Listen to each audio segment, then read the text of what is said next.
अच्छा, आपके पोल कितने सही हुए, आपने कैलकुलेट किया होगा? देखिए 91% तक। टोटल कितने पोल किए आपने?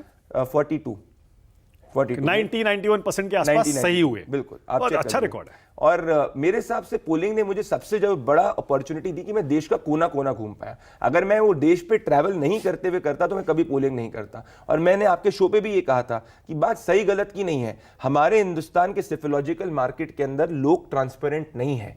किसी का चुनाव सही हो या गलत हो वो मैटर नहीं है, डेटा आता कैसे है, वेयर इज डेटा कहाँ है, आपका सिफोलॉजिस्ट ग्राउंड पे कहाँ है वो नंबर। कोई भी कल कहते 50 सीट आ रही है, 40 सीट आ रही है, पर what is the scientific analysis to it. अगर मैं इसका कहूंगा, एक आपका रिपोर्टर रिपोर्टिंग करने अगर जमीन पे जाता है, अगर एक नेता वोट मांगने के लिए रैली में जाता है, तो एक सिफोलॉजिस्ट बिना जमीन पे जाए कैसे बता सकता है इतने बड़े कॉम्प्लेक्स देश के अंदर कौन जीत रहा है कौन हार रहा है। ठीक है, आप पर यह भी आरोप है कि आपका सारा सर्वे करने का, पोल करने का पैसा बीजेपी से आता था।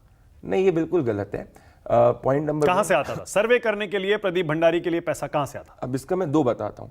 जब मैं ओपिनियन पोल्स करता था, दो है, ओपिनियन पोल्स होते हैं और एग्जिट पोल होता है। तो जब मैं ओपिनियन पोल करता था तो ये मेरा रूल रहता था कि मैं किसी भी पॉलिटिकल पार्टी के साथ में टाई अप नहीं करता, विच इज द थिंग, क्योंकि फिर क्या आपके कॉन्फ्लिक्ट ऑफ इंटरेस्ट होता है, विच इज दैट। तो कभी नहीं किया आपने? अगर नहीं, सुनिए मेरी बात, अगर कोई इलेक्शन, मान लीजिए झारखंड इलेक्शन है, अब झारखंड इलेक्शन में अगर जन की बात ओपिनियन पोल और एग्जिट पोल दोनों कर रहा था उस वक्त, तो फिर वो किसी पार्टी के साथ टाई अप नहीं करता था, विच इज दैट। पर अगर जन की बात ने सिर्फ एग्जिट पोल किया है तो भाई चुनाव के पहले तो वो किसी भी as a company tie up कर सकता है, विच इज दैट। अब किसी चैनल के साथ, हाँ, अब मान लीजिए मैंने किसी चैनल के साथ टाई अप किया और एक कमर्शियल डील करी, तब भी मैं किसी पार्टी के साथ नहीं करूंगा। आप अच्छी तरीके से जानते हैं कि आजकल तो पोल ऑफ पोल्स लोग करते हैं, तो अगर कोई पोल ऑफ पोल्स कर रहा है, किसी चैनल के साथ आपका एक्सक्लूसिव टाई अप नहीं है, तो भाई आप कोई अंबानी या कोई बड़े वो इंडस्ट्रियलिस्ट तो हो नहीं कि जेब से चीज लगाओगे, तो you will do a commercial deal. But how do you ensure that your conflict of interest is not there and you are honest.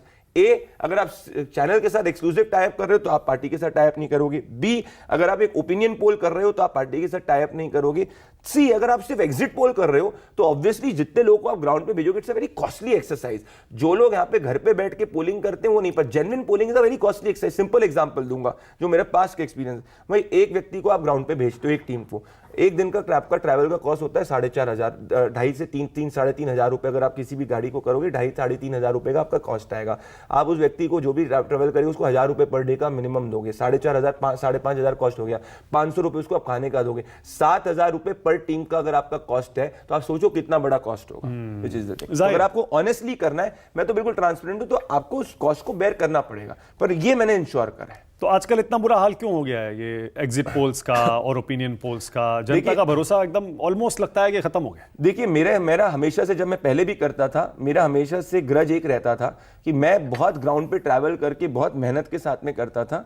परंतु मेरा योगेंद्र यादव के साथ में पहली जो डिबेट हुई थी एनडीटीवी में, उस वक्त यही हुआ था कि वो आके बैठ गया, बोल रहे थे उनने कि भी भाजपा हार रही है। 2018-17 का गुजरात इलेक्शन था, तो एक एंकर एनडीटीवी पे डिबेट थी, तो मैं उस वक्त नया नया आया था मार्केट में और मैंने कम से कम 2.5 महीने गुजरात में स्पेंड किया था खुद, और मेरे पास पूरे शीट के साथ आया था, ये सीट। मैंने बोला भाई भाजपा मेरे हिसाब से सरकार बना लेगी, तो ये नहीं ग्राउंड। योगेंद्र यादव ने बोला भाई जमीन पे घूम के सिफोलॉजी नहीं होती।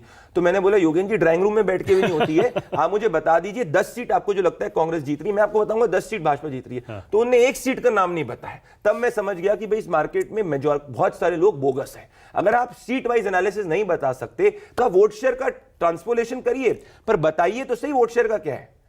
देखिए यूएस में क्या होता है, US is not as complex. US के अंदर लोग फॉर्मूला अप्लाई करते हैं कि भाई पार्टीज का वोट शेयर निकालेंगे, उसके बेसिस के ऊपर वो ट्रांसलेट कर सकते हैं कि कौन सा स्विंग स्टेट है कौन सा नहीं है। भारत के अंदर अगर आप सीट वाइज आपके पास डेटा नहीं है तो आप सीट वाइज तुक्का नहीं मारना चाहिए। आप बोल दो कि भाई वोट शेयर आप निकाल सकते हो, which is fine. Vote share के लिए आपको सीट वाइज करने की जरूरत नहीं है। अगर आप एक स्टेट है, आपने उसमें 10,000 का सैंपल ले लिया, भाजपा, कांग्रेस, आम आदमी पार्टी, कोई भी पार्टी, आप वोट शेयर एनालिसिस कर सकते हो, पर आप बिना सीट वाइज एनालिसिस कैसे कर सकते हो? मैं इनफैक्ट आपको बताऊंगा, जब हम लोग करते थे, मैंने बवाना बाइपोल करके हुआ था जब आम आदमी पार्टी उस वक्त जीती थी। मैंने उस बाइपोल का अपने वेबसाइट के ऊपर तब इनिशियली शुरू किया था। एक एक गली का मैंने पोलिंग डाली थी, कौन जीत रहा और हार रहा हो, एक एक गली सही हुई थी। क्यों? क्योंकि मैं बाइपोल की एक एक गली पे गया,